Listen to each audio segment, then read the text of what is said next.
তো বন্ধুরা, প্রথমে আমি তোমাদের কাছে ক্ষমা চেয়ে নিচ্ছি। কারণ কি বলো তো, কারণ হচ্ছে কি, আমি তোমাদের পাট করে এই ভিডিওটা দিলাম। পাট মানে বেশি নয়, যেহেতু রথের দিন সকাল থেকে বিকেল পর্যন্ত একরকম ছিল, আর এটা হচ্ছে ঠিক ওই বিকেল মানে ওই 6টা মানে সন্ধ্যেই ধরে নাও, তো 6টা থেকে এই ব্লগটা তোমাদের সঙ্গে আজকে আমি শেয়ার করছি।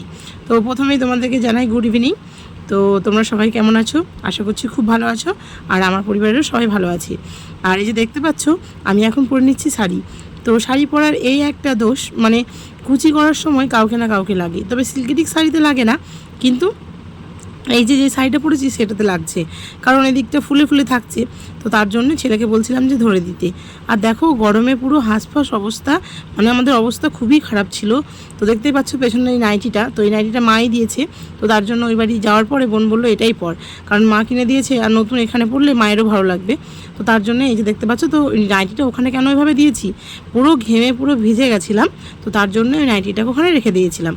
তো তারপরে এই যে দেখতেই পাচ্ছ, ছেলেকে ভালো করে আমি ধরিয়ে নিলাম, খুব সুন্দর করে পাট করে আমি কুচিটাকে করে নিয়েছিলাম, আর পিনটাকেও আগে করে নিয়েছি। তো পিনটাকে আগে করে নেওয়ার কারণ হচ্ছে দেখছিলাম যে এইভাবে শাড়িটা পরলে ভালো হয় কি না হয়, কারণ দেখো হেলদি মানুষ তো অনেক সমস্যা থাকে। তো এই যে দেখতেই পাচ্ছ যে শাড়িটা বাবুকে দিয়ে ধরিয়ে নিলাম, তো বাবু ধরে দিচ্ছে, কিন্তু ও তো ছোটো ছেলে, ও তো পারবে না। আর বোনকে বললে বোন হচ্ছে কি এখনও মুখ ধোয়নি, আর যেহেতু মানে সন্ধ্যে লেগে গেছে তোমাদের যেমনটা বললাম, তো রথ দেখতে যাব, অথচ মানে যেখানে আমরা যাই তো সেটা হচ্ছে আমাদের বহরমপুর টেক্সটাইলের মোড়। টেক্সটাইলের মোড় থেকে যখন এটা ছাড়বে তো রথটা, তো তখন থেকে যদি আমরা সঙ্গ পাই খুব ভালো হয়। ওখান থেকে নাচতে নাচতে তোমার ওর মাসির বাড়ি মানে আমাদের ভৈরবতলার ঘাট, ওখানে আমি আমরা দিয়ে আসি। তো এবার মনে হচ্ছে না যে আমরা মানে পাবো, তো পাবো কি পাবো না সেটা তোমরা সঙ্গে থাকলেই বুঝতে পারবে। তো বেশি বকবক করাটা উচিত না। তো দেখতেই পাচ্ছ আমি শাড়ি পরতে গিয়ে আমার অবস্থা পুরো ঘায়ল হয়ে গেছে। আর এই যে ব্লাউজটা দেখছো, তোমরা হয়তো অনেকেই, আমি জানি না দেখেছো কি না।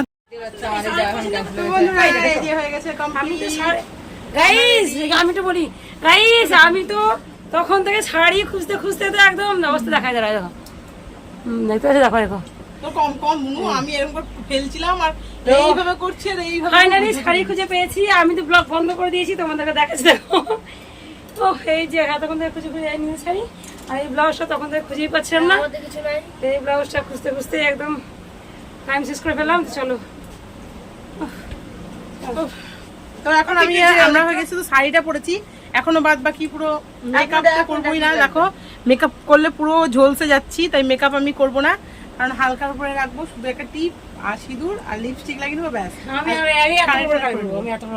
কত বড় বড় কানের পড়বে বলছি গাইস, কত বড় বড় কানের পড়বে, যদি না পড়ে তো তোমরাই কমেন্ট করে বলবি অত বড় বড় কানের পড়বে। তো আমি অত বড় বড় পড়বো না, তোমরা দেখেছো যদিও এর আগে কানেরগুলো, তুমি কানেরগুলো পড়বো। তো একদম রেডি হয়ে তোমাদের সামনে আসি, বেশি বড় হয়ে যাবে ব্লগটা আজকে। তো গোলু আমাদের কি কাণ্ড করেছে তোমরা তো দেখতেই পাবে। তার আগে আমি একটা কথা বলিনি, তো এটা নিয়ে ওর 5 নম্বর মানে জামার ড্রেস চেঞ্জ করা হলো, কারণ দেখো ও বারবার এরপরে এটা পড়ছে, নাহলে ছেঁড়া পড়ছে। দেখো কি অবস্থা করেছে জামাটার। জামাটা পড়েছিল, আমার হাতটা দেখি, হাতটা পুরো খুলে চলে এসেছে। দেখো গাইস, দেখো তাহলে ছেলেপেলের অত্যাচারগুলো দেখো। পুরো প্যান্ট পরা হয়ে গেছে, রেডি হয়েছে, জামা প্যান্ট পরবে যাবে, আরে দেখো এখনো বোতামটা খুলছে না। বোতামটা খুললে তো বেরিয়ে যায়, দেখো এরকম টানছিল। এরকম কাউরি হয়েছে এর আগে? জামার হাতার থেকে ওই জামাটা খুলে চলেছে। আর এই যে একজন কথা, এই যে ওকে বলেছি এটা লাগাবি না তুই বোতামটা, তুই তো গেঞ্জি পরলেই হয় গোলু। তো বন্ধুরা এই যে না, কখন থেকে হয়নি, ও তোমার শাড়ি ইয়ে করলো, বাসন ধুলো, ধুয়ে রেডি হতে লাগলো। ও শাড়ি খুঁজতে 1 ঘন্টা করলো, আমি অনেকক্ষণ থেকে হয়েছি। এই দেখো কতগুলো রাধিকা, তো আর একটা বাচ্চা রাধিকাটা করতে গেল। দিদি কোথায় গেছে? দিদি ওই বাড়ি গেছে। তো আমরা রেডি হয়ে গেছি। আরে দেখো রেডি হওয়া বাবা, বাপরে বাপ। এই দেখো এটাকে কি বলবো, কি এটা কৃষ্ণ না না, তো মাঝখানে গুলো লেগে আছে। হ্যাঁ ঠিক আছে, এই যে মাঝখানে লেগেছিল। এত ঘামি কি বলবো। যাবো আমরা মায়াপুর স্কনে যাবি? যা, কোনো ব্যাপার নেই, ঠিক আছে। দেখো বুনো হয়ে গেছে, বুনো হয়নি, বুনো এখন নাচছে, বুনো টানছে, সত্যি করে গেট টানাটানি করছে। কখন হয়ে গেছে সবারই, তোরও হয়ে গেছে। ব্যাগটা মানে ঘর আছে, ব্যাগটা লুকো বেশি করে বল। এই জুতো? কোথায় গেট লাগি দেবে তাহলে দে। হ্যাঁ হ্যাঁ, এই ব্যাগটা নিয়ে দে। আমার তিথি কই? তিথি আরে দেখো ছোট রাধিকা। দাদা আমি ছবি তুলি এখন ভিডিও হচ্ছে। তো তাই হয়, এই যে বন্ধুরা যেটা ভয় পাচ্ছিলাম সেটাই হলো। তো দেখো আমরা টেক্সটাইলের মোড় থেকে ধরতে পারিনি, তো কি হয়েছে রানীবাগানের মোড় পর্যন্ত পৌঁছে গেছি। তো কিছু করার নেই। তো আমরা এই যে পিছন পিছন দৌড়চ্ছিলাম, দেখতেই পাচ্ছ। তো বোন আর গলুসোনা আগে আগে দৌড়াচ্ছে আর আমি যাচ্ছি পেছনে পেছনে। তো আমার পেছনেও এখনও আছে, তো আমার পেছনে আছে বৌদি। তো এই হচ্ছে ব্যাপার। তো ঠিক আছে, কোনো অসুবিধা নেই, একটু মানে লেট করে ফেলেছি আমরা। তো এতজন ছিলাম আর এই গরমের মধ্যে রেডি হতে গিয়ে কতটা সমস্যা হচ্ছিলো তোমরা তো দেখতেই পেলে। তো তার জন্যই এতটা দেরি হয়ে গেল, কিন্তু কি করবো বলো, অবশেষে আমরা ধরতে পারছি, সেটাই অনেক। তো দেখতেই পাচ্ছ এখানকার যে পুলিশ এরা ছিল, তো এদিকে কিন্তু ক্রসিং ছিল, তবু আমরা মানে দৌড়ছিলাম। তো দেখতেই পাচ্ছ। তো মনটা এতটাই খারাপ করছিল, মনে করছিলাম হয়তো অনেকটাই চলে গেছে, কিন্তু না, জল ট্যাঙ্কির মোড় পর্যন্ত পৌঁছয়নি। কিন্তু আমাদের এখান থেকে দেখে মনে হচ্ছে পুরো জল ট্যাঙ্কির মোড় পড়ে গেছে, মানে পৌঁছে গেছে। ও তার জন্যই আমরা দৌড়চ্ছিলাম। তো বেশি দূর নয়, এই যে দেখতে পাচ্ছ এটা হচ্ছে তোমার রানীবাগান থেকে একটু গিয়ে জাস্ট ওই কাশেশ্বরী স্কুলটা আছে ওখানে। তো ওখান থেকে আমরা মানে ধরেছিলাম রথের ওই সঙ্গ। তো কিছু করার নেই, আমরা অলরেডি অনেকটা লেট হয়ে গেছিলাম। তো তারপরে এই যে দেখতে পাচ্ছ গলুসোনা আমাদের হাঁটছে একা একাই, তো হাত ধরতে চাইছে না। তো তার জন্যই বোনু বললো যে হয় মাসিদের সঙ্গে হাঁটো, নাহলে আমার হাত ধরো। তো দেখো হাতটা ধরতেই চাইছে না। আর এই রথের একটা এমন না, মানে কি বলবো, যখনই এই যে আমরা আওয়াজটা শুনতে পাচ্ছি যে হরে কৃষ্ণ হচ্ছে, তো আমাদের মনটা আরও ছটফট করছে, মনে হচ্ছে কতক্ষণে গিয়ে ওখানে গিয়ে আমরা জমায়েত হব। তো অনেক মানুষই হয়তো মানে দেখে চলে আসছে, তাদেরকে দেখে মনটা খুব একটাই লাগছে যে আমরা লেট, আমাদেরকে দেখে সবাই খারাপ ভাবছে। তো দেখো অনেকেই আমাদের দিকে তাকিয়ে ভাবছে, যেহেতু তিলক টিলক করেছি সবাই ভাবছে যে এরা এখানেই যাচ্ছে কিন্তু লেট করেছে। তো দেখো আকাশটা কি সুন্দর লাগছে, অনেকক্ষণ থেকেই দেখছি, পুরো একদম মানে জানি না, পুরো একদম মানে রথ টাইপেরই লাগছে। তো আকাশটাও আজকে সেজে উঠেছে মনে হচ্ছে যেন।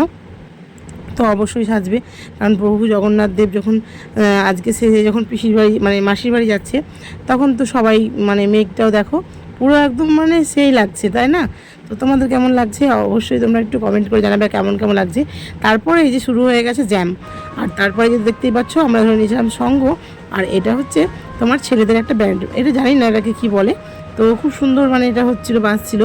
তো এইগুলো অনেক জায়গায় দেখা যায়, কিন্তু অনেকটা মেয়েরা থাকে, তো এটা সবগুলোই ছেড়ে। তো এখানে দিচ্ছিলো প্রসাদ, তো দেখতেই পাচ্ছ প্রসাদ নেওয়ার জন্য সবাই হাত পাচ্ছিল, কিন্তু আমি হাত পাতলেও কী হবে, দেখো ভগবানের হয়তো ইচ্ছে ছিল না, ওই জন্যই হয়তো পাইনি। তো উনি আবার ঘুরে গেলেন কেন জানি না। তো তারপরে এই যে আমরা খুব একটা আনন্দ করতে পারিনি, কারণ খুব তাড়াতাড়ি আমরা পৌঁছে গেছিলাম, তো তার জন্যই আমরা সেই আনন্দটা করতে পারিনি। তো তারপরে দেখো দলে দলে এগিয়ে যাচ্ছে। তো আমরা অনেকক্ষণ নাচানাচি করলাম, নাচিনি তা নয়।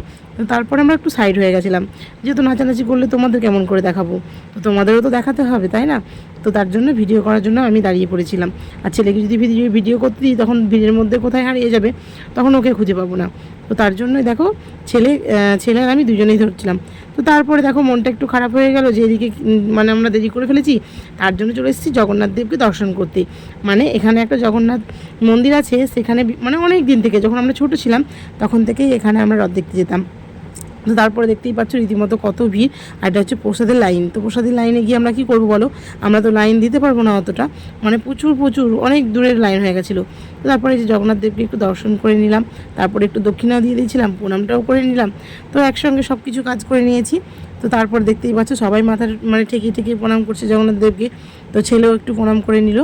তো তারপরে এই যে দেখতে পাচ্ছ ছেলেকে বললাম যে একটু মাথা ঠুকে নে বাবা, সারা বছর কী করিস না করিস ঠিক নেই, কিন্তু তবু একটা দিন নিজের মানে মন থেকে ভগবানকে কিছু চেয়ে দেয়। তো তারপরে এই যে দেখতে পাচ্ছ মেলাটা ঘুরতে আমরা শুরু করে দেবো, কারণ বেশি সময়। দেখো বন্ধুরা, বোন আমায় কী জিজ্ঞাসা করছে, বোন এখন পাঁপড় খাবে, তো পাঁপড় সম্বন্ধে আমাকে জিজ্ঞাসা করছে। তো পাঁপড় সম্বন্ধে আমার সত্যি কথা বলতেই নলেজ নেই। তো আমাকে বলছিল সাবুর পাঁপড় নেবো নাকি একটা কি কলাইয়ের পাঁপড় নেবো। তো আমি সত্যি কথা বলতেই আমি জানতাম না। তো বোনকে বললাম জিজ্ঞাসা কর যে কোনটা ভালো হয়, তুই সেটাই নিয়ে নে। তো বোন চট করেই তাই করলো। তো এই যে দেখতে পাচ্ছ কপালটা আমাদের দেখো, মানে যখন আমরা আসলাম প্রচণ্ড ভিড় ছিল, তাই জগন্নাথ দেবকে দর্শন করতে পারিনি। তো তার জন্য দেখো যে মন্দিরে যে জগন্নাথ দেবটা থাকি, তো তারপরে দেখো আমাদেরকে বললো যে ভেতরে যাওয়া যাবে। তো দেখো এই যে আমাকে দেখতেই পাচ্ছ, তো আমিও একটু করে মানে টুকটুক করে এগিয়ে চলেছি সামনের দিকে। আর সামনে গিয়ে একটুখানি প্রণাম করে নিলাম। আর এই যে সামনে থেকে দেখতে পাবো সেটা তো আমরা ভাবতেই পারিনি, কারণ মন্দিরের মুখে প্রচণ্ড মানে গেটের কাছে প্রচণ্ডই ভিড় ছিল। তো তারপরে যে যখন আসতে দেখতে পেলাম না ভেতরে যাওয়া যাবে, তখন আমরা যাবো না কেন বলো তো। তো তার জন্য দেখতে পাচ্ছ আমিও গেছিলাম। তো আমি যখন গেছিলাম তখন বোন গেছিলো আর ছেলেকে দিয়েছিলাম ফোনটা। তো তারপরে ছেলে ফোনটা নেওয়ার পরে আমি বললাম ফোনটা আমাকে দে, আমি একটু ভেতর থেকে গিয়ে ভিডিওটা করে নিয়ে আসি, যেহেতু কাছ থেকে দেখতে পাবে। তো তোমাদের জন্যই আমি আরও একটু ভেতরে চলে আসলাম, দেখতেই পাচ্ছ। আর এই যে দেখতে পাচ্ছ মন্দিরের উপরটা, মানে এটা ভেতরের গর্ভগৃহটা। পরিমাণে গরম লাগছিল, তো তার জন্য নিয়ে নিচ্ছিলাম গোলা। তো সবাইকে জিজ্ঞাসা করলাম, সবাই বললো খাবো না। আর বোন তো স্পেশালি বললো যে ঠান্ডা লেগেছে। আর এই দেখতে পাচ্ছ যে ছেলে খাচ্ছে, আর এই যে বোন হাসছে, কারণ কি 500 টাকা মেলায় ভাঙানি হচ্ছিল না।